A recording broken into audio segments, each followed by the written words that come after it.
Yo, what's good? Y'all see boy Jay back at it again. Today we got little things that reveal a lot about you by chill dude shadow mode. You already know what the deal is. Get tapped into both Jays here and Jays there. And without further ado, let's get right into it. Number 7. Your reaction to someone chewing. We all have that moment. Someone chewing, if they chewing out their mouth closed, I'm gonna be disgusted. If they're just chewing gum, I don't care. I'm indifferent. But if they chew with their mouth open, it's annoying to me. Someone near you starts chewing. Maybe it's your sibling. Maybe it's a stranger on a bus. Maybe it's your beloved. Yet suddenly, you hear every squish, smack, and saliva swirl like your ears have been cursed by a vengeful audio engineer. For some people, chewing is just background noise, neutral, fine, whatever. These people are chilled out and emotionally regulated in the way that suggests they probably sleep well and drink water for fun. Then we have the misophonia squad. The ones who hear— I'm gonna lie, if you were being super sensitive to chewing sounds awful, I ain't gonna front. You can't eat cereal, my nigga. Crunch and immediately want to throw the nearest household object out a window. If you feel genuine rage when someone eats loudly, your brain is hypersensitive to sensory intrusion. You're not dramatic, your nervous system is just running its own private war. That irritation response is essentially your brain saying, "This noise is a threat," even though the threat is just a tortilla chip. It's usually linked to high empathy and strong pattern awareness. Your brain notices everything, including other people's biological noise pollution. You are the protector of the sanctity of silence, a warrior of quiet, a monk with murder impulses. So yes, the way you handle someone chewing says more about your emotional thresholds than any personality quiz ever could. Number 6. How you treat service workers. I treat service workers like they regular people, but respectfully, you know what I'm saying? Like, I'll be like, yes, it's always yes, ma'am, no, sir, yes, ma'am. I'm always respectful. You know what I'm saying? I always try to leave a tip. Like, for me, for a service worker not to get a tip, they have to be actually awful. Like, they messed up my order multiple times. They put their hand in my drink. Like, they gotta actually be terrible. I respect service workers as much as I possibly can because I know they got a hard job. You can tell everything about a person by how they treat someone who can offer them anything in return. I ain't gonna lie, my nigga. If you treat like grocery store workers, service workers, or fast food employees like shit, I can't be with you. Like, that's a red flag that you are a disrespectful person. The waiter, the cashier, the barista who spelled your name, bark.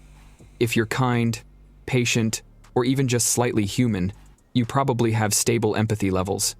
You get that everyone's just trying to survive the capitalist simulation. But if you're the type to snap your fingers at someone because your coffee— Yeah, you snapping your fingers at someone, you like, hey, like, you, nigga, calm down, nigga.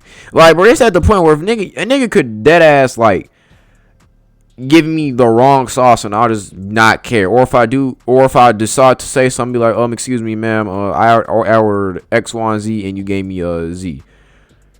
And they'll be like, oh, I'm sorry. No, I'll be like, no, you good. Let me just get my sauce right quick. Like, I'm not the type of nigga to be super upset at people for small shit. Like, it's never that deep. It took too long. That's not confidence. That's untreated villain origin energy. Psychologically, that's just bitch nigga energy. I ain't gonna lie. How you treat service workers shows how you perceive social hierarchy. People who are respectful regardless of status tend to have secure egos. They don't need to flex control to feel powerful. But those who belittle or talk down to service staff, they often crave control because they feel powerless elsewhere. That's exactly, it's projection. You're getting really mad at this person because you ain't got nothing else going on, my nigga. That's all it is, bro. Shit. That's basically all it is. Cause a nigga who knows he got it like that don't feel the need to flaunt it and to express it that he's him. Right? And if he does say he's him, he's not just saying it to get attention from niggas. He's declaring it because he knows he's like that. This nigga has no motion anywhere else, so he projects his inner resentment and lack of power on the people who he knows can't do nothing about it. It's displacement 101. I can't yell at my boss, so I'll take it out on the guy making my sandwich. Bonus red flag, performative kindness. The thank you, whoa, in a tone dripping with superiority. It's fake nice. The emotional equivalent of diet soda, all the flavor, none of the substance. So yeah, you can skip the personality test. Just watch how someone acts when the Wi-Fi is slow and the waiter forgets their extra ranch. That's ranch? Nah, you straight, bro. Hey, just give me some ranch right quick. You good. The real resume. Number 5. Your handwriting. My handwriting is very... Go back. Extra ranch. That's the real resume. Number 5. Your handwriting. My handwriting is not good. I ain't gonna lie. If I take my time, it looks solid. But if I don't, that shit look like chicken scratch. I ain't gonna front. Handwriting is one of those things everyone assumes is personal and unique, but also meaningless. Like, who cares if you write like a medieval monk, or like a doctor who has lost all faith in legible communication? But actually, your handwriting reflects your motor habits, your emotional expression, and your self-perception. Big handwriting often means you're an external processor. Your thoughts don't like staying inside your head. They need the room. These are the storytellers, the talkers, the people who accidentally overshare because silence is uncomfortable. They take up space, literally and emotionally, and often don't apologize for it. Tiny handwriting people, though? Oh, they think. These are the observers, the strategists. They see everything and say almost nothing. Every word costs emotional currency. If you're I'm probably in the middle. I ain't gonna lie. Like my shit, it's not small, but it's not motherfucking massive, and that's a clip. God damn it. Your handwriting looks like it could fit on a grain of rice. You're probably the type who says, "I'm not mad, I just think," followed by a 17-layer psychological analysis. Then there's messy handwriting, the creative storm signature. Your thoughts move faster than your hands. Your brain is sprinting while your fingers are limping behind. Not disorganized, overflowing. That might be a thumbnail. Brain is sprinting. Storm signature. Your thoughts move faster than your hands. Your brain is sprinting while your fingers are limping behind. Not disorganized, overflowing.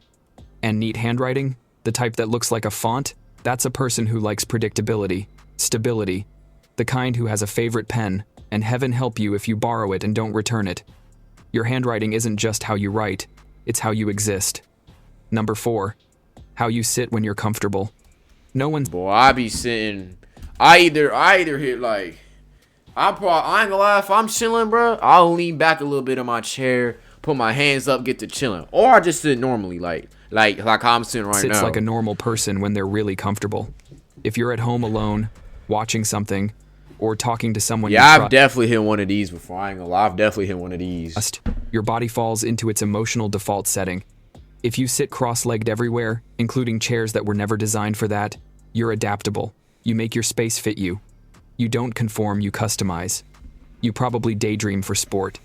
If you stretch out like a lizard sunbathing on a rock. Yeah, that's me. I ain't gonna lie. I be stretching the fuck out my legs. And nigga, I kick my feet up, put my hands behind my head, but we coolin', nigga. Taking up as much space as possible.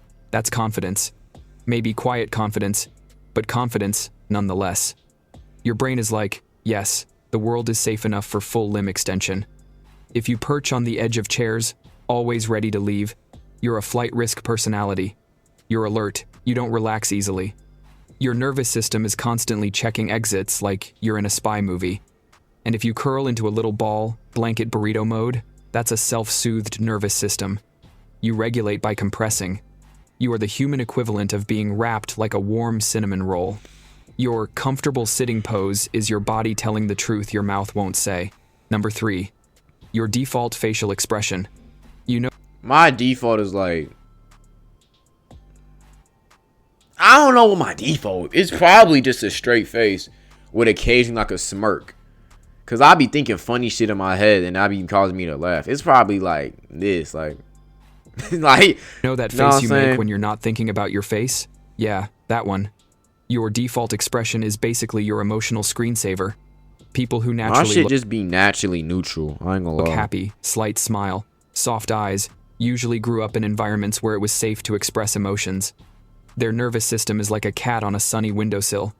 People who look blank or neutral are often internal processors. They don't perform emotional reaction, they observe, interpret, and store. Their face clocked out while their brain is running a high-speed simulation. And then there's RBF, resting, bitter, face, the don't talk to me unless you're offering food or life-changing news. Face. These people are not mean. They are simply tired. They've seen things. They know things. And their face is their emotional boundary fence. Your face at rest is your life story in muscle memory form. Number 2. Your grocery store behavior. You can learn more about someone by watching them shop for groceries than by listening to their entire life story. No, seriously, follow someone through the snack aisle and you'll see their soul. If I go to the grocery store, I come in with a plan in mind. Like, I need this. That's it. I'm not buying extra shit if I don't need it. I ain't gonna lie. If you walk in with a list of physically written, color-coded I don't need lists, a physically written list. I just know mentally, like, I bet we came here for some milk, we came here for some vitamins, and we came here for some lotion. That's it. you are a structure person. You don't just grocery shop. You quest. You came prepared. You know what meals are happening and when. Your life is a calendar, a flowchart, and maybe several labeled Tupperware containers. You are the hero of meal prep. If you go in without a list, but somehow still leave with logical ingredients that form real meals, congratulations, you have functioning intuition. You trust yourself. You can improvise. You can wing it without crashing into a pond. You're the type who says, I'll figure it out, and somehow actually does. Yeah, I've been there before. I've been there like, you know what, fuck it, we thugging that shit out, and I've definitely done a test where I've like, you know what, let's thug that shit out. Wing that bitch, and I still somehow get like an 85. I've been there, man. Into the store and return home with 5 frozen pizzas, a bottle of chocolate syrup, 3 onions you don't remember picking up, and absolutely nothing that could be considered dinner. Then you are emotionally overwhelmed, and your brain is just grabbing dopamine with both hands.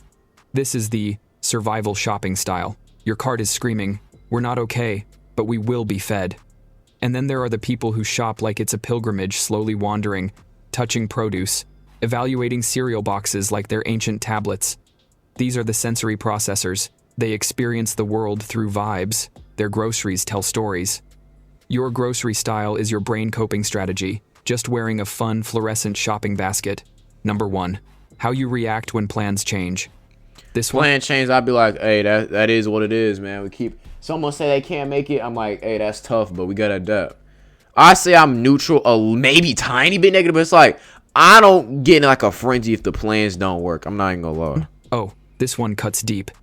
Someone texts, hey, can we actually move to tomorrow? If we move tomorrow, I'll be like, word, that's type. And I'll just go. If that happens, I'll just go home, work on a couple videos, do some meditation, shit like that. Your soul reacts before your words do. If you feel relieved, instant peace, you are someone who lives in a chronic state of overcommitment. Social time is fun, but also exhausting, like being an actor who forgot their lines but has to improvise at all times. Shit. Oh, clunk ad, junk ad. Alright, let's go. Means you crave rest more than stimulation. You love your people, but your brain battery is made of damp cardboard. If you get irritated, frustrated, or stressed when plans change, you're a structure person. You rely on expectations to keep your internal world steady. When something shifts, your brain goes, hello? Where is my control? Not because you're uptight, because unpredictability makes your nervous system start throwing chairs. If you genuinely do not care either way, like you respond, sure, and mean it, you probably have secure attachment. Your self-worth and emotional balance don't depend on what's happening around you. You're the calm center of the hurricane. You are the lake. You are the moss on the rock, unbothered. How you react when Nigga said you just got aura. But with that being said, that was a W vid. But that, you know what I'm saying? Let's go ahead and get this edited, posted for your boys, man. But with that being said, it's your man Jay. Stay healthy, stay wealthy, and stay blessed. And I'm out.